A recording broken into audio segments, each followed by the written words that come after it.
What's up, guys? Mr. Octagonal here from Octagonal Gaming. Now we're back with the Octagonal Podcast. Now, before we start, I want to wish everyone a happy and safe New Year. This is my first video of 2018. There will be a Chargers episode up pretty shortly, and then another video which I do not know yet. So, to start the new year, we will be having an Octagonal Podcast, and the first thing we're going to be talking about is the NFL Coaching Carousel. We have numerous coaches leaving.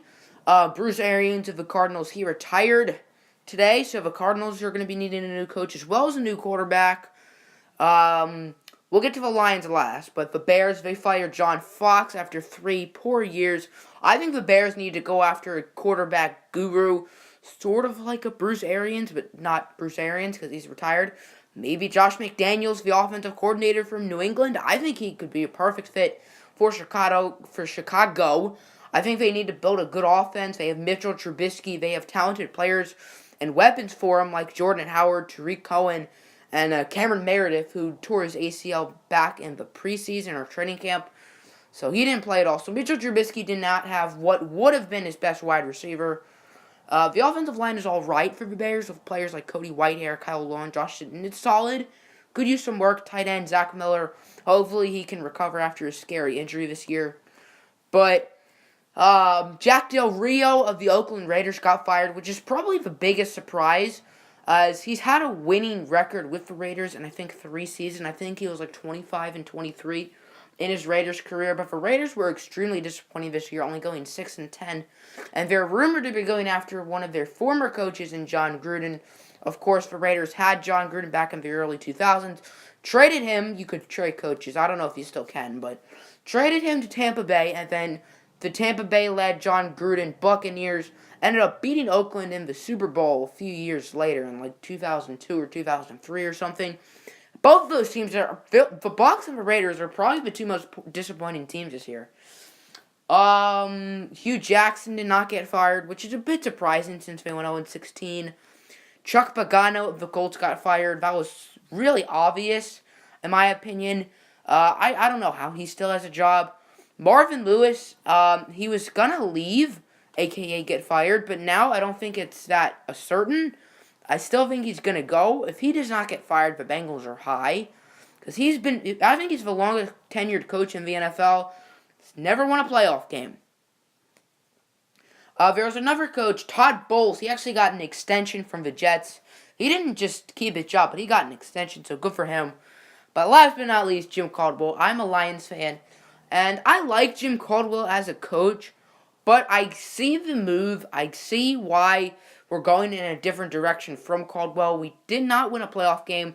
We played pretty well in the 4 seasons. We had 3 over 500 seasons. This was the only over 500 season in which we missed the playoffs. If he did beat the Bengals, we would not have made the playoffs because the Falcons had the tiebreaker. But I think there's more likely of a chance that he would have kept his job since we would have won 10 games and it'd be sort of hard to fire him. I still think he would have been fired, but there's definitely a chance he could have kept his job if the Lions beat the Bengals. Now, potential coaches, I want a defensive-minded coach because our defense is horrific, and it's been horrific for years. That's what it sounds like the rumor is. I think the main name is the Patriots defensive coordinator, Matt Patricia, and I would not be surprised if we got a coach from the Patriots organization since our GM, Bob Quinn, used to be a scout for the Patriots, so he knows the Patriots. This is one of our first moves involving the Patriots. I know it will not be our last with Bob Quinn. I think he's a great GM. He's going to be entering his second offseason. I think he had a very good first draft. Jared Davis, I liked what I saw from him. Kenny Golladay had a pretty good rookie year. Jamal Agnew had a great year on special teams. So I think Bob Quinn knows what he's doing, and I think we will move in the right direction with a new coach like a Matt Patricia. We're going to talk about the NBA and the Cleveland Cavaliers. I have some good news as Isaiah Thomas will return, and he will be playing his first game tomorrow against the Memphis Grizzlies. So how is he going to do on the Cleveland Cavaliers? He's definitely going to do worse. Obviously, he sat out since May with his hip injury, but I think the big thing is he's on a new team. He's no longer going to be the main ball-dominant player with LeBron James, of course, on Cleveland. And the coaching thing, I think, is a big deal. I think Tyronn Lue is one of the worst coaches in the NBA. And Brad Stevens, the Celtics coach, he is phenomenal. He is the second best, if not debatably the best coach in the NBA. Obviously, Greg Popovich still takes the cake, but Brad Stevens, very close behind. Brad Stevens, phenomenal coach for the Celtics. Jay Crowder has not been the same player in Cleveland without Brad Stevens. I don't think Isaiah Thomas will. I think Isaiah Thomas will play solid, but I don't know how him and LeBron James will correspond. James Harden and Chris Paul both played well together, so that does show promise for the Cavs. I think they're a very good team, and I think Isaiah Thomas will obviously make them better, but I don't think he'll be the player that people expect him to be, with LeBron James, of course, already there. The playoff teams were announced in the NFC and AFC. In the NFC, the Falcons won, clinching them a playoff spot, and the Seahawks lost anyway, so even if the Falcons lost, it would not have mattered. It would have mattered for the Panthers, since they would have been home against the Saints in the first round. But regardless, in the AFC, I think the Ravens and the Chargers were the two teams deserving of the wild card spots, and neither of them got them. It's going to be the Titans and the Buffalo Bills. Both teams snapping long playoff droughts. The Titans was 9 years. The Bills was double that. The last time the Bills made the playoffs was 1999. So good for the Bills, finally doing good in this new millennium of the 2000s. But neither of those teams are obviously Super Bowl contenders. The Bills, they were trying to tank at the beginning of the year by trading away Sammy Watkins and Ronald Darby. They traded away Marcel Darius to the Jaguars at the trade deadline for absolutely nothing. They did get Kelvin Benjamin, who struggled with some injuries so far in Buffalo. Shady McCoy got hurt last week, so Buffalo's chances are not pretty. Meanwhile, for the Titans, Marcus Mariota has really struggled this year. And a year that many people expected him, including myself, to take a massive leap. Him and Jameis Winston. The Titans as a whole have really disappointed me this year, despite their playoff berth. They're very lucky to make the playoffs, as the NFC was definitely the better conference. Teams like the Lions, the Seahawks, and the Cowboys definitely would have made the playoffs over like the Titans. Out of the Bills and Titans, I think the Bills are the better team. I just don't think the Titans are good at all. But anyway, the Ravens would have been in that wild card with the Tennessee Titans, but the Ravens choked it away. So I can say my Lions are not the only team to get eliminated by the Bengals, as the Bengals won their last two games in what most likely are Marvin Lewis's last games, but it's not certain anymore. I think it is, but I don't know. I saw something on ESPN. Don't know if it's true. But the Ravens choked badly on fourth down. Andy Dalton found Tyler Boyd, giving the Bengals the lead and the win, and knocking the Ravens out of a playoff spot. I think that made the Ravens 9-7. And all four of those teams, the Ravens, Chargers, Bills, and Titans, are all 9-7. The Chargers won last week, or yesterday, I should say. But I guess the Titans and the Bills have the tiebreakers, which they don't deserve, because the Ravens and Chargers, I think, are better. But the Titans and Bills are in the playoffs, and they're not very good. But they're still in the playoffs, and they still have a chance to win the Super Bowl. And last but not least, the college football playoff does start today, as the bowl games are starting to wind down, but the college football playoff will be starting. We have 1 Clemson, 2 Oklahoma, 3 Georgia, and 4 Alabama. So we're going to start with the semifinals first.